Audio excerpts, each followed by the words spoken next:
warahmatullahi wabarakatuh. Perkenalkan, saya Jamila dari kelas C dengan NIM 200321100109. Saya akan mempresentasikan hasil penelitian saya pada perencanaan usaha tani padi di Desa Tasiaan, Kecamatan Sampang, Kabupaten Sampang. Pengolahan lahan. Pada aktivitas pengolahan lahan terdiri dari beberapa kegiatan, yakni pembajakan, penggaruan, dan perbaikan pematang sawah. Pada penelitian ini, mayoritas petani menggunakan sapi sebagai pembajak sawah, meskipun ada beberapa petani yang menggunakan traktor. Pada proses penggaruan dan perbaikan pematang sawah, sebagian besar petani menggunakan tenaga kerja dan tenaga kerja luar keluarga. Proses pengolahan lahan dibutuhkan waktu sekitar 1-3 hari untuk mengolah 1 hektar lahan. Namun, jika aktivitas pengolahan lahan dilakukan oleh tenaga kerja dalam keluarga, maka waktu yang dibutuhkan sekitar 4-7 hari per 1 hektar lahan.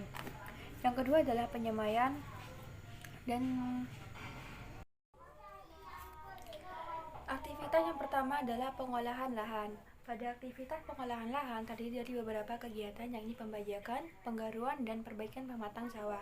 Pada penelitian ini, mayoritas petani menggunakan sapi sebagai pembajak sawah, meskipun ada beberapa petani yang menggunakan traktor.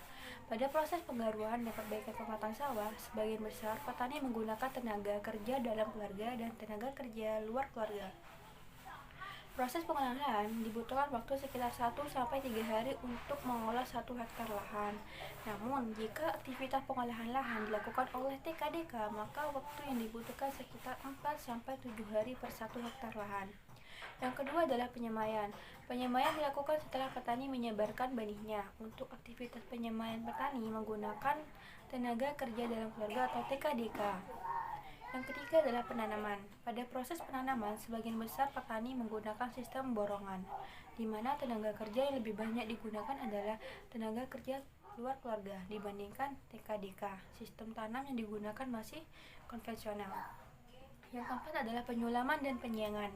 Pada kegiatan penyulaman dan penyiangan, mayoritas petani melakukan secara bersamaan dengan memanfaatkan TKDK dan TKLK. Yang kelima adalah pemupukan. Untuk pupuk yang digunakan, mayoritas petani menggunakan pupuk bersubsidi untuk meminimalisir biaya.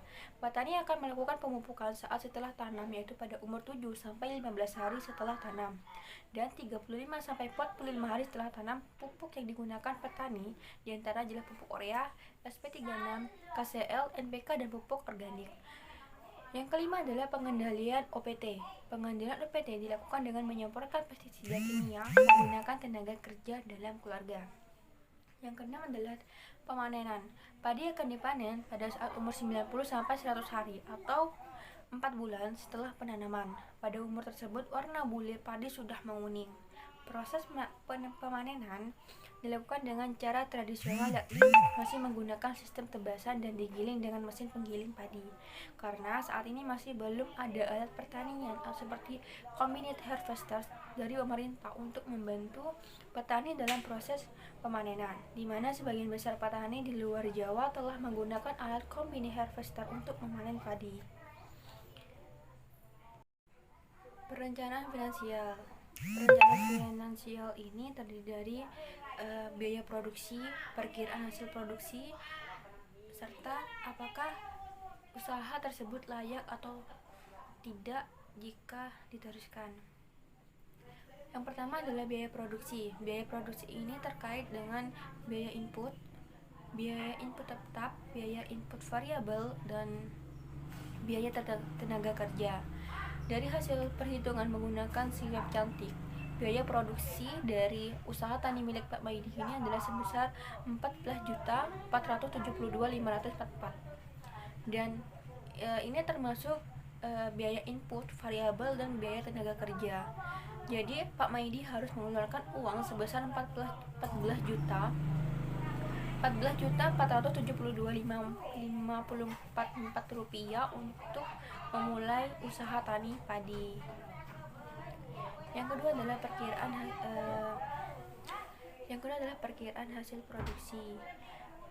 Perkiraan hasil produksi ini diperkirakan sebesar 75.000 kg agar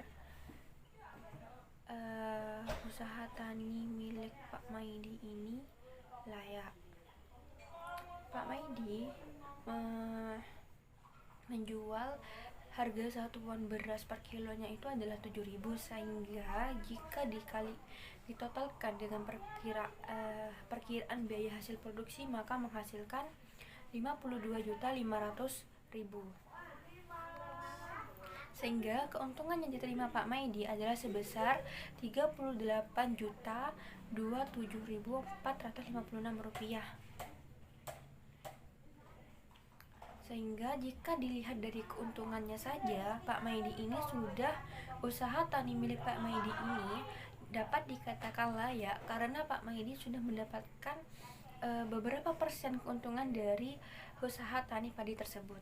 Jika dihitung RC rasio dan BC rasionya ini melebihi 1, di mana RC rasionya adalah 3 dan BC rasionya adalah 2. Sehingga di mana kelayakan RC rasionya adalah jika lebih dari 1 akan dikatakan layak, dan begitupun juga dengan BC rasio, jika lebih dari 1 maka dikatakan layak.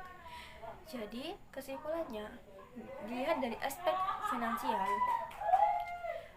usaha tani padi ini layak untuk dikembangkan karena Pak Maidi mendapatkan keuntungan lebih dari 1% dari usaha tani padi tersebut. Di sumber biaya dan permasalahan dari Pak Maidi ini, yang pertama adalah sumber biayanya. Sumber biayanya ini adalah Pak Maidi menggadaikan beberapa asetnya agar dapat memproduksi usaha tani padi tersebut. Yang kedua adalah hasil kerja sampingan, di mana Pak Maidi ini bekerja sebagai tukang bangunan, sehingga hasil dari kerja tukang bangunan ini Pak Maidi dikumpulkan untuk merencanakan usaha tani padi tersebut. Permasalahannya adalah permasalahan biayanya adalah, yang pertama adalah Pak Maidi ini sulit untuk memenuhi kriteria ataupun persyaratan dalam meminjam uang pada perbankan. Yang kedua adalah gagal panen. Jika Pak Maidi gagal panen, maka Pak Maidi akan rugi sangat besar terhadap usaha tani tersebut, karena usaha tani padi tersebut kawasannya potensi banjir, bencana alam banjir karena dekat dengan sungai. Maka strategi yang dapat saya berikan kepada Pak Maidi mengenai hal tersebut adalah Pak Maidi dapat bekerja sama dengan kemitraan dengan perusahaan-perusahaan yang ada di Madura untuk memberikan modal kepada Pak Maidi untuk melakukan usaha tani, di mana kemitraan ini adalah saling bekerja sama, saling menguntungkan satu sama lainnya. Yang kedua adalah Pak Maidi dapat mendaftarkan diri kepada komunitas-komunitas